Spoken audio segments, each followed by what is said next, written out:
अस्सलाम वालेकुम MD cat aspirant. आज आपके सामने 3 स्टोरीज़ को लेकर आया हूँ।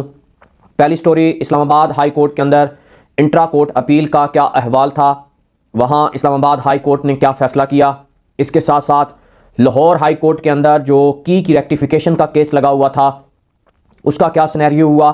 आज की तीसरी और सबसे अहम स्टोरी जो आज आपके सामने लेकर आए हैं कि how to choose the best medical college.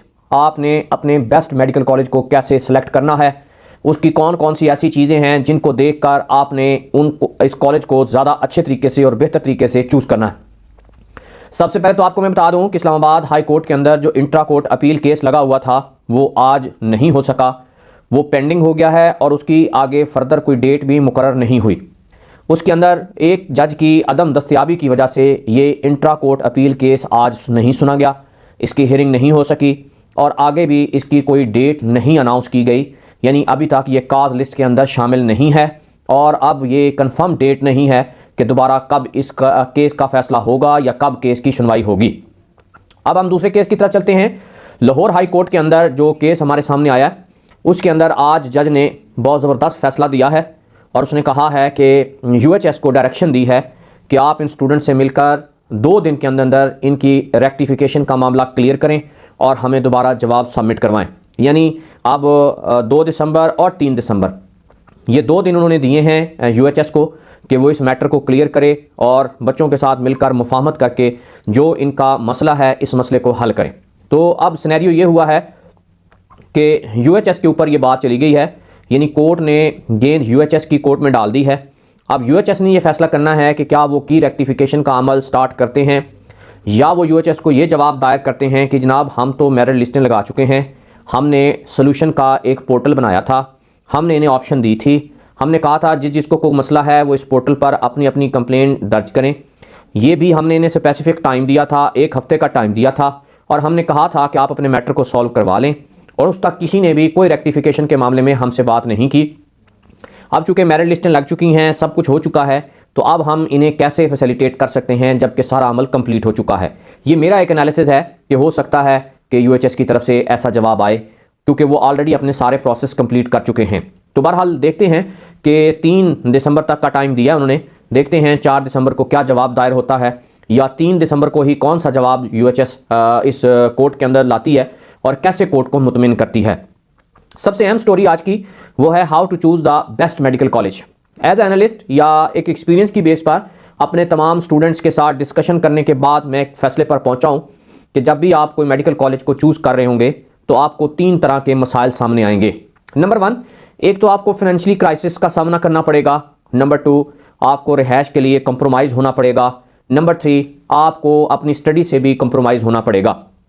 अब अगर आप मेरिट लिस्ट में अपना नाम डालते हैं तो आपने अमूमन देखा होगा कि हमारे यहाँ 2 तरह के मेडिकल कॉलेजेस होते हैं। एक गवर्नमेंट सेक्टर के मेडिकल कॉलेजेस होते हैं और एक प्राइवेट सेक्टर के मेडिकल कॉलेजेस होते हैं। गवर्नमेंट सेक्टर की सिलेक्शन करने के लिए हम 3 चीज़ों को सामने रखते हैं। मसलन हमने रैंक वाइज कॉलेज को सिलेक्ट करना है। आपका मेरिट किंग एडवर्ड का भी बनता है, आपका इलामा इकबाल का भी बनता है, आपका निश्तर का भी बनता है। तो डेफिनेटली क्राइटेरिया के हिसाब से आपको किंग एडवर्ड कॉलेज की तरफ जाना चाहिए क्योंकि वो एक बहुत ज़्यादा फेमस यूनिवर्सिटी है और उसकी बड़ी रेपुटेशन है। लामहला हमें ऐसे रैंक वाइज कॉलेजेस को सिलेक्ट करना चाहिए। लेकिन यहाँ पर एक मसाइल आते हैं, एक प्रॉब्लम सामने आएगा, एक मसला आपके सामने आएगा।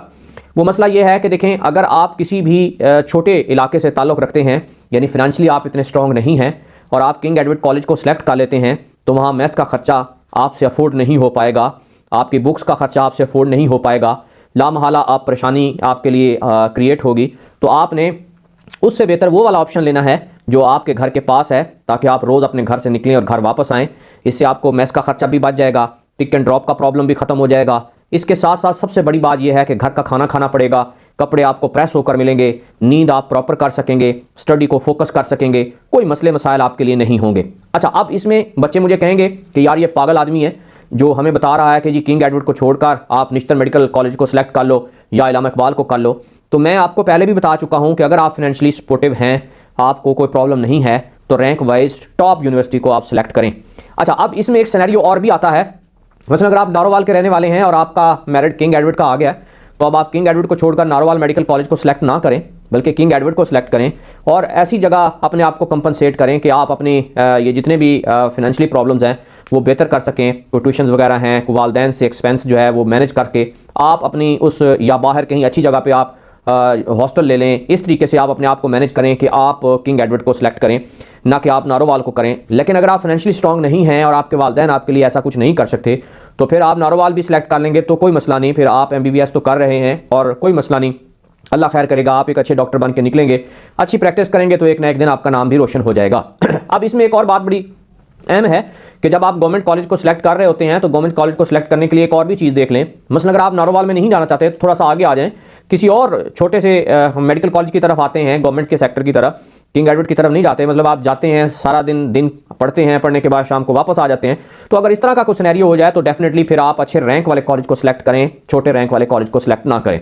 ये तो हो गया गवर्नमेंट सेक्टर का, वो तो आपके मेरिट लिस्ट वाइज आपका सारा कुछ आएगा, आपने उसके अंदर से कुछ कॉलेजेस को चूज करना है। अब आ जाते हैं, सबसे बड़ा मसला होता है जब आप आते हैं प्राइवेट मेडिकल कॉलेजेस की तरफ। तो प्राइवेट मेडिकल कॉलेजेस को सिलेक्ट करने के लिए आपने 3 बातों का ख्याल रखना है।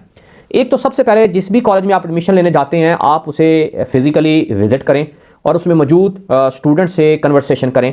उन तमाम स्टूडेंट से पूछें कि यहाँ पर एजुकेशन का क्राइटेरिया क्या है, क्या अच्छा पढ़ा रहे हैं, फेलियर रेशो तो नहीं है। अमूमन कॉलेजेस ऐसे होते हैं जिनकी फेलियर रेशो बहुत ज़्यादा होती है, पासिंग रेशो बहुत कम होती है। आप साल का 12 लाख रुपया पे कर चुके हों या 20 लाख पे कर चुके हों और अल्टीमेटली आप फेल हो चुके हों, तो ये चीज़ें आपने बड़े कीनली ऑब्जर्व करनी है कि स्टूडेंट से सबसे पहले मिलकर ये पूछना है कि क्या यहाँ फेलियर रेशो कैसी है, ज़्यादा फेल करते हैं या पास करते हैं।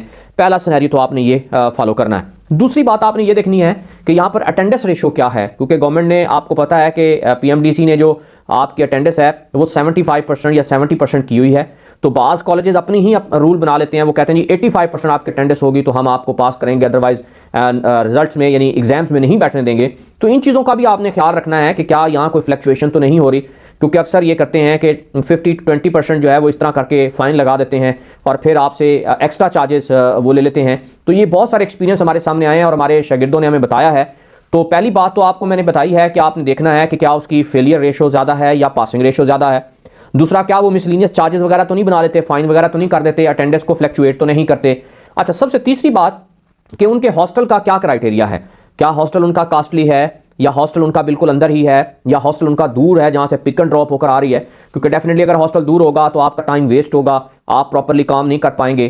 तो ये सारी चीज़ें आपने जब भी प्राइवेट कॉलेज को सिलेक्ट करना है इन चीज़ों को देखना है। अच्छा, सबसे बड़ी चीज़ जो आप अक्सर देखते हैं और अक्सर सवाल भी हमसे पूछते हैं कि फ़ीस स्ट्रक्चर क्या है। फीस स्ट्रक्चर को बहुत कीनली आपने ऑब्जर्व करना है, क्योंकि फीस स्ट्रक्चर ही एक ऐसी चीज़ है जिसके अंदर कोई ना कोई आपके लिए मसाइल खड़े होते हैं। मसलन अगर आपने बहुत ज़्यादा पैसे इकट्ठे करके बहुत ज़्यादा कट लगाकर अपनी एजुकेशन को बेहतर करने की कोशिश की, घर बेचा, गाड़ी बेची या कोई सोना बेचा, गोल्ड बेचा, तो लामहला बहुत डिफ़िकल्ट सिनेरियो से निकलकर आप यहाँ तक डॉक्टर बनने आ रहे हैं। तो अगर उनकी फ़ीस के अंदर कोई फ्लक्चुएशन आ गई, मसलन उन्होंने आपको कहा कि जी 20 लाख रुपया पर ईयर आपसे लेंगे और अल्टीमेटली एट द एंड वो कहें जी हम 22 लाख लेंगे और आपने 20 लाख के हिसाब से अपना 1 करोड़ रुपया मुख्तस किया हुआ है। अगर वो कहते हैं नहीं जी अब हम 20 लाख नहीं लेंगे 22 लाख ले लेंगे, उसके अंदर आपकी फ़ीस चार्जेस भी बढ़ जाते हैं, उसके साथ साथ मेस प्रॉब्लम भी आ जाता है, आपके रिहाइश का मसला भी होता है, पिक एंड ड्रॉप का मसला भी पैदा हो जाता है, खुसूसी तौर पर लड़कियों के अंदर। तो ये सारी सिनेरियोज़ को देखकर, सारी चीज़ों को फॉलो करके आपने इस एडमिशन को फाइनल करना है, कॉलेज को सिलेक्ट करना है। क्योंकि गवर्नमेंट कॉलेज का ऐसा मसला नहीं होता, गवर्नमेंट कॉलेज जहाँ आपके रैंक वाइज लिस्टें लगती हैं आप आसानी से उसे अडॉप्ट कर लेते हैं। लेकिन प्राइवेट कॉलेजेस के अंदर, जैसे अभी रिसेंटली मुझे एक प्राइवेट कॉलेज का स्टूडेंट मिला जो मेरा ही स्टूडेंट था, तो वो कहता है सर जी हमारे यहाँ तो तकरीबन हर सेमेस्टर के अंदर 20% पास हो रहे हैं और 80% फेल हो रहे हैं। तो ये बड़े सिनेरियो हैं, इस चीज़ों को आपने खास ख्याल रखना है। कुछ सारे ऐसे, जैसे लाहौर के अंदर बहुत सारे कॉलेजेस ऐसे हैं जो कि गवर्नमेंट कॉलेजेस से भी बहुत अच्छा सेटअप बना के बैठे हैं और अच्छी एजुकेशन दे रहे हैं, अच्छा मेस दे रहे हैं, अच्छी रिहाइश दे रहे हैं, बहुत कुछ अच्छा कर रहे हैं। लेकिन इसका मतलब बिल्कुल ही टोटली ये नहीं है कि सारे प्राइवेट कॉलेजेस ऐसे ही हैं। इसलिए मैं आपको बारहा कह रहा हूँ कि आप फिजिकली जिस कॉलेज में भी जाना चाहते हैं, फिजिकली वहाँ जाकर उस कॉलेज के स्टूडेंट से मिलें, उनके ड्रॉबैक्स चेक करें, उनके अच्छे पॉइंट्स नोट करें, उनके बुरे पॉइंट्स नोट करें और उनका कंपैरिजन करें। फिर आप देखें कि क्या अच्छाई ज़्यादा है या बुराई ज़्यादा है। तो डेफिनेटली अगर आपकी अच्छाई ज़्यादा है तो आपने छोटी मोटी चीज़ों को फिर खुद से कॉम्प्रोमाइज़ भी करना है और फिर कॉम्प्रोमाइज़ करके एक अच्छा डॉक्टर भी बनना है। तो उम्मीद करता हूँ कि कॉलेज को सिलेक्ट करने में जो इन्फॉर्मेशन मैंने आपको दी आपके लिए ये कारआमद साबित होगी। अगर आप चाहते हैं कि इससे दूसरों का भी भला हो और उनका भी एक मुश्किल आसान हो जाए, तो आप उन ग्रुप्स में भी लाजमी ये वीडियो सेंड करें ताकि उन्हें भी कॉलेज को सिलेक्ट करने में प्रॉब्लम ना हो। तो मिलते हैं कल एक नई वीडियो के साथ, तब तक के लिए अपने दोस्त मुर्तज़ा को इजाज़त दीजिए। अल्लाह हाफिज़।